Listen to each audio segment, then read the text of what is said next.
Estoy harto, siempre estuve harto de escuchar a todos los genuflexos del establishment comunicacional, que pueden ser políticos, entretenedores, figurones mediáticos, personajes de la farándula, actorcitos, políticos, burócratas varios, celebridades de la pantalla, bueno, que opinan y que además son todos, suelen ser personajes, algunos un poco más interesantes, otros menos, pero lo cierto es que en muchas cosas se arrodillan al catecismo de la corrección política. Hace pocas horas reventó en su ley Jorge Lanata, personaje que despertó y sacudió, y entonces desde todos lados le rendían pleitesía y todos los honores, y lo trataban como si se hubiese ido un prócer, un prohombre, el padre del periodismo, el príncipe en la lucha contra la corrupción, y lo cargaban de títulos, honores, méritos, virtudes. Y la realidad es que todo eso es falso. Algunas cosas son ciertas y algunos méritos tiene. De méritos tiene un sinfín, y yo hice lo que pude desde las redes sociales. Pero la verdad que es lamentable, penoso, ominoso, cómo se le rinden tributos a mitos vivientes o a mitos históricos. Muchos de los mitos históricos me siento responsable, orgullosamente, de haber contribuido a derribarlos. Otros perviven porque no se derriban de un día para el otro. Jorge Lanata inicia estudió Derecho 3 años, no tuvo capacidad para recibirse, dejó la carrera inconclusa, pero inicia su carrera periodística, más allá de que él de muy joven ya trabajaba con tareas menores, pero tenía una evidente vocación por los medios. Pero él se presenta a lo grande fundando un diario de cuño ideológico pro-terrorista, integrado mayormente por plumíferos que habían participado de las organizaciones guerrilleras y terroristas asesinas que una década antes habían atacado al país, matando niños, ancianos, policías, uniformados, arrastrándonos a la guerra civil que afortunadamente ganaron las Fuerzas Armadas de la Nación. Él funda ese diario y él lo ha confesado y lo ha reconocido en múltiples ocasiones, por televisión, en reportajes, y sobre todo está muy detallado en la biografía sobre Jorge Lanata, escrita por Luis Majul.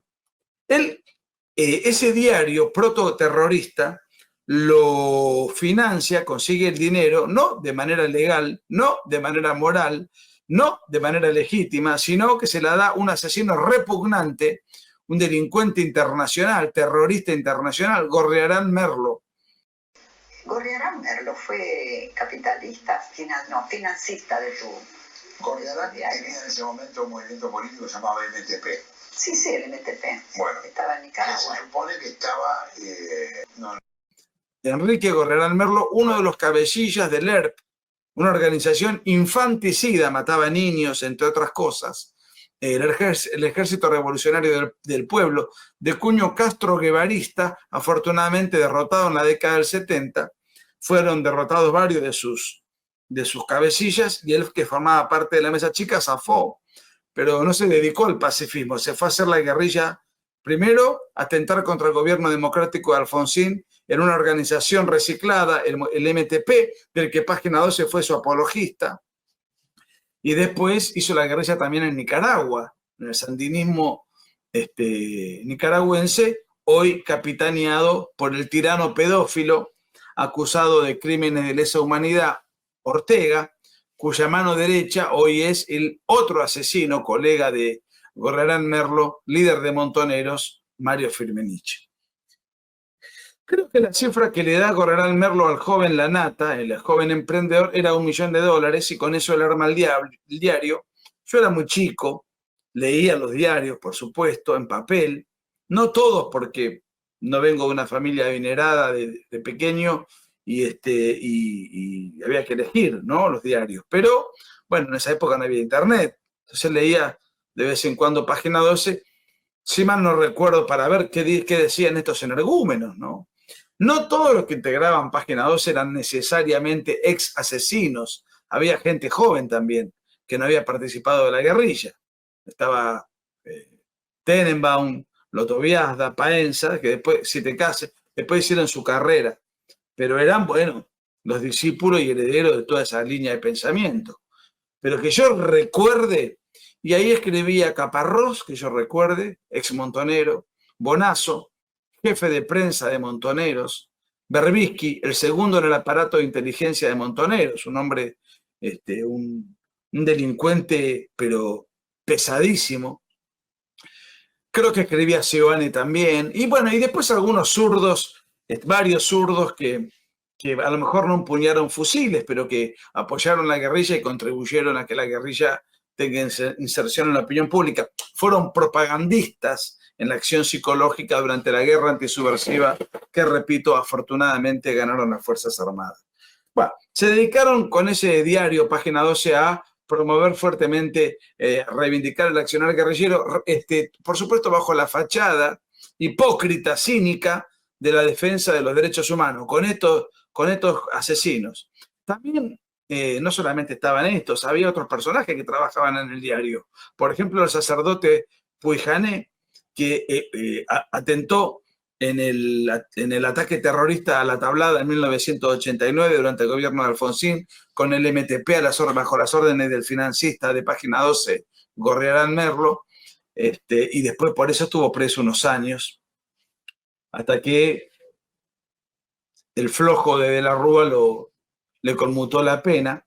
Y el otro fue Jorge Baños, otro delincuente y homicida, que también participó del MTP y fue abatido felizmente, digo felizmente porque él fue con armas a matar contra un cuartel militar donde mataron creo que a una docena de soldados y oficiales, ¿no? Y bueno, afortunadamente no pudieron tomar el cuartel porque lo que se intentaba era tomar el cuartel y con ello servir de antesala para tomar la casa de Rosada y además propagandísticamente echarle la culpa a una fracción nacionalista de los militares, cuando en realidad eran ellos los verdaderos atacantes. Querían distraer la atención de la opinión pública y para tal fin Página 12 hizo operaciones de prensa dirigida por la Nata, hizo operaciones de prensa en ese sentido.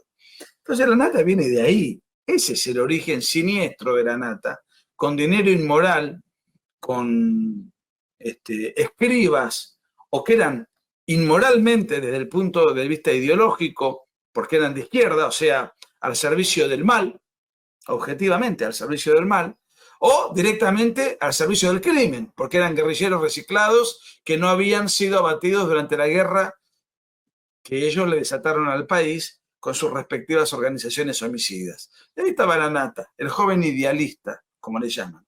Un flaco la Nata, hay fotos, a lo mejor en el transcurso del video esto se puede ver.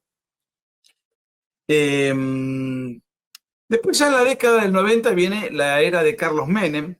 Él tenía un programa de lunes a viernes. Cuando dicen que Carlos Menem no había libertad de prensa, por favor, Carlos Menem dio tanta libertad de prensa que durante el gobierno del demócrata de Alfonsín, todos los canales, a excepción de Canal 9 de su amigo personal Alejandro Romay, estaban en manos del Estado. O sea que el Estado controlaba toda la prensa televisiva. Y Menem la privatiza para que tipos como la Nata, que se cansaron de pegarle a Menem con operaciones muchas veces mentirosas, abiertamente mentirosas, le pegaban todos los días, de lunes a viernes, en un programa que se llamaba Día D. ¿Quién trabajaba en Día D? El ex guerrillero Caparrós, el ex guerrillero Berbisky, el ex guerrillero Bonazo, eran columnistas diarios, además de Paenza, Lotoviazda, Tenenbaum.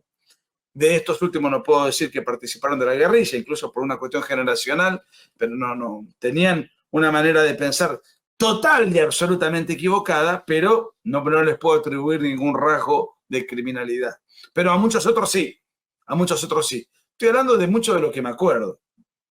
Pero más allá de eso, iba constantemente políticos afines a ellos, o sea, socialistas, estatistas, estaban en contra de todo lo que Menem promovía, que venía de un país devastado por el desastroso gobierno de Alfonsín, que tenía que ver con la hiperinflación, el desabastecimiento, que tenía que ver con el racionamiento, que tenía que ver con los cortes de luz. No había luz, no había nafta, no había gas, no había nada.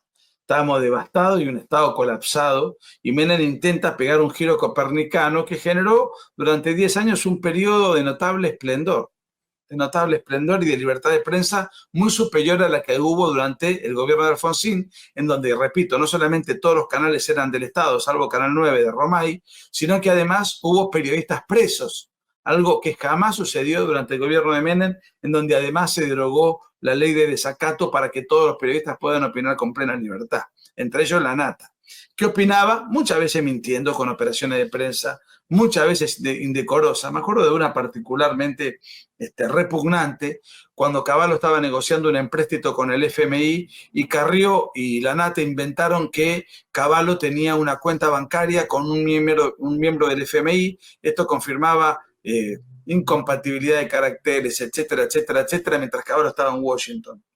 Cavallo no dijo nada y recién dio una conferencia de prensa demostrando que habían mentido, con todos los papeles en la mano, y quedaron como el culo, quedaron como lo que eran, una recua de mentirosos, pero hicieron toda una agitación para entorpecer todo el tiempo. Esto no quiere decir que el gobierno de Menem no haya tenido hechos de corrupción o hechos cuestionados y cuestionables. Yo mismo fui un crítico acérrimo, siendo muy joven, de la reforma del 94, con la cual no estuve de acuerdo, que habilitaba la reelección de Menem, sí, pero habilitaba leyes socializantes que había pactado con Raúl Alfonsín, y yo estuve en desacuerdo total. Yo era un joven estudiante universitario, mi voz era inexistente en términos políticos, incluso no había herramientas tecnológicas tampoco para darse a conocer, pero lo recuerdo vivamente, y cualquiera que me conozca de aquella época, o que me haya frecuentado, eso lo sabe. De hecho, voté en contra en la reforma del 94, en contra de Menem. Más allá de que le reconocía un sinfín de méritos. Ahora, desde lo ideológico, siempre La Nata tuvo un tipo, porque se lo muestra como un tipo profundo. Él nunca fue un tipo interesante intelectualmente, un tipo pobre. Bastaba leer las columnas en Clarín, pero yo me he tomado el trabajo de leer libros de La Nata. Muertos de Amor, Los Argentinos, los 2 tomos, otros libros. Pero no porque me pareciera un tipo interesante, que nunca lo fue. Era un tipo intelectualmente primitivo, precario, elemental. Escribía para iniciados, para gente sin pretensiones intelectuales elevadas. Siempre fue así. Pero su gran fuerte, más allá de que hizo periodismo radial, gráfico y libros de poca monta intelectual, su gran fuerte era la televisión. ¿Por qué? Porque era un showman, era un tipo entretenido, un tipo divertido, era un entrevistador con rapidez mental. No sé si la rapidez se la puedo atribuir a su propio talento. Era talentoso, era emprendedor, tenía su... No llegó a ser quien fue por azar. Tuvo su notoriedad con pocos escrúpulos, y a veces con ningún escrúpulo, pero era hábil, tenía astucia y se arriesgaba. Pero era un gran histriónico, un tipo además con una personalidad lamentablemente, por eso murió tan joven, tremendamente autodestructiva. Él mismo ha confesado, además de fumar 4, 5, 6 cigarrillos de tabaco por día, desconozco si otro tipo de cigarrillos, desconozco sus vínculos con otras, pero bueno, pesaba 60 kilos más de lo que debía pesar. No era un simple sobrepeso, era un sobrepeso que seguramente le afectaba a todos los números de su salud, todos los guarismos de su funcionamiento orgánico. Y bueno, y él ha confesado que durante muchísimos años tomaba 10 gramos de cocaína por día. Debo confesar que es un mundo que no conozco para nada, pero tengo entendido que es muchísimo, que es una barbaridad. ¿Cuándo empezaste a tomar cocaína? Ahí a los 28, 29. ¿Y cómo empezaste? ¿Cómo se empieza? ¿Hay alguien que te ofrece? Pero yo estaba muy metido en el ambiente de la música. ¿Vos te quisiste suicidar? Cuando era chico, sí, pero de eso no vamos a hablar. Bueno, lo dejamos, ahí está. ¿Qué me dijiste? El No, ambiente de que la yo estaba música. muy metido en el ambiente de la música. En el ambiente de la música, bueno, como en este también, es muy común. Sí.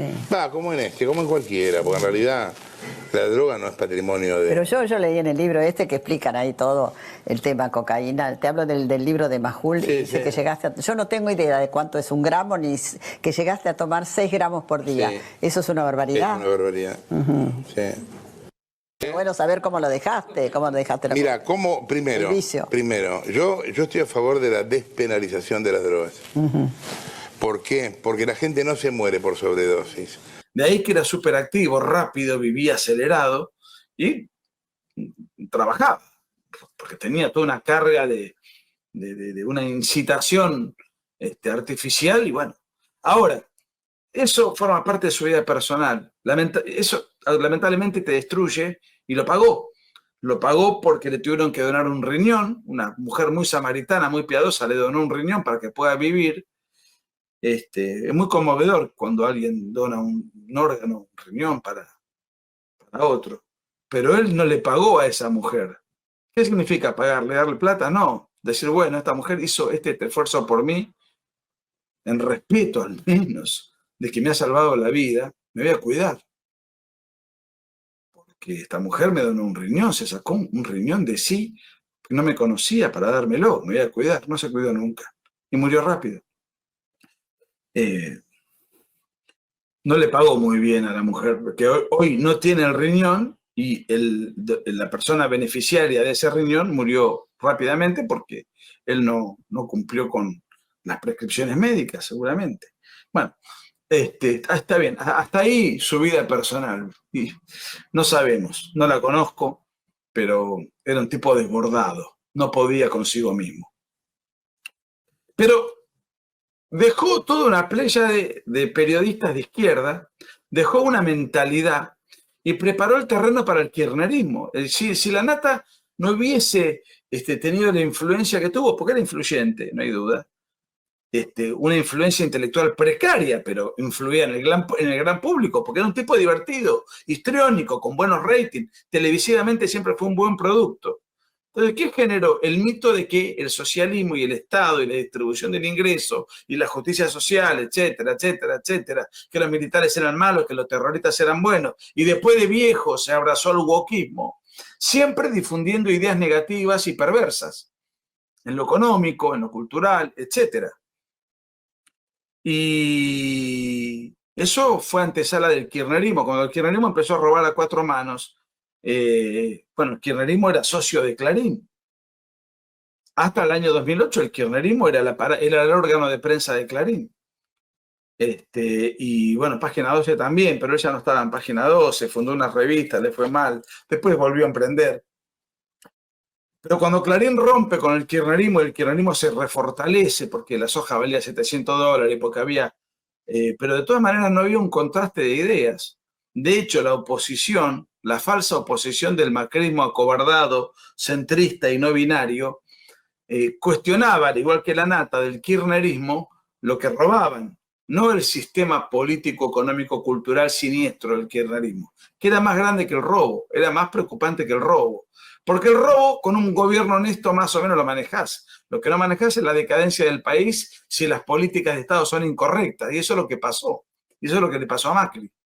No bastaba con no revolear bolsos por todos lados, ni tener negocios con vialidad, con testaferros, hoteles, lavado de plata, fiscales muertos, todo lo que hemos vivido de la tragedia del kirchnerismo, sino que el país se seguía empobreciendo, porque si vos no cambiás la matriz, el rumbo, el norte, los valores, los principios y el régimen económico fundamental para que un país prospere, bueno, ese es el mito del Estado presente, en gran parte es obra de la Nata, una obra que le hizo mucho daño al país. Cuando lo contrata Clarín, él arma un programa, él mismo lo ha dicho, parecido a lo que era Día D en los 90, pero ahora con muchos recursos económicos, y el objetivo era destruir al kirchnerismo y para tal fin destapar el sinfín de hechos de corrupción del kirchnerismo, y lo hizo con éxito porque logró investigaciones, no sé si él o su equipo de trabajo, pero investigaciones muy buenas, y fue su mejor momento donde tuvo picos de rating enormes, y sí, efectivamente, creo que fue el mejor, lo más rescatable de su trabajo periodístico profesional, no lo ideológico, que viene una porquería repugnante y además ni siquiera interesante desde el punto de vista intelectual, porque a veces hay zurdos que son enemigos, pero interesantes de leer, enriquecen. La Nata era para el vulgo, digamos, ¿no? Pero bueno, no importa, el gran público votaba. Ahora, era un gran entretenedor, un gran entretenedor. Y de hecho su programa era un programa de humor político en sus últimos años, llenos de sketch cómicos, llenos de gags, guiones, una especie de Tato Bores con, sí, una parte de investigación seria, pero el grueso era el humor político. Un showman, gran showman, histriónico, hábil, carismático, había hecho teatro, o sea que era un tipo con dotes actorales, de otra manera. No me lo vendan de otra manera. Era intelectualmente pobre, era ideológicamente equivocado, crematísticamente con inmoralidades indefendibles. ¿Y cómo acabó? Acabó apoyando fervientemente la candidatura de Sergio Massa y atacando con furia y rabia al presidente hoy admirado por los premios Nobel, por los principales mandatarios del mundo, por las principales revistas de politología y economía del mundo, debido a la brillantez de lo que ha sido este año de gobierno. Sin embargo, militó vivamente para Massa, o sea, un personaje siniestro, un abogado que tardó 22 años en recibirse, pero que ni siquiera ejerció algo como políticamente relacionado con la abogacía, de la cual no es un tipo confiable, porque alguien que tuvo esa tardanza para recibirse, no es alguien que precisamente merezca confiabilidad jurídica. Fue ministro de Economía, creyendo que si la economía mejoraba, él iba a ser el futuro presidente, destruyó la economía, se fue con el 17.000% anual de inflación mayorista, con reservas negativas, una situación calamitosa, se patinó una emisión monetaria a destajo, un empréstito del FMI a destajo, dejó el país desfinanciado, con reservas negativas, 3.000% de riesgo país, una eclosión que Milei solucionó parcialmente, porque todavía estamos saliendo de ese infierno en el cual nos dejó Massa, el candidato de la Nata, vinculado, según Cristina Kirchner le dijo a Parrilli en su audio telefónico conocido, al narcotráfico, según Cristina Kirchner, que fue 2 veces presidente. O sea que algún dato tendría de los servicios de inteligencia sobre las andanzas del candidato de la Nata, Massa. Milei es hijo de la casta. Milei es hijo de la casta, literal. Yo creo que Massa es el candidato más parecido a Néstor. Evidentemente es un buen candidato, porque si no, no le pasaría lo que le pasa. Es increíble, pero el peronismo encontró ahora un buen candidato.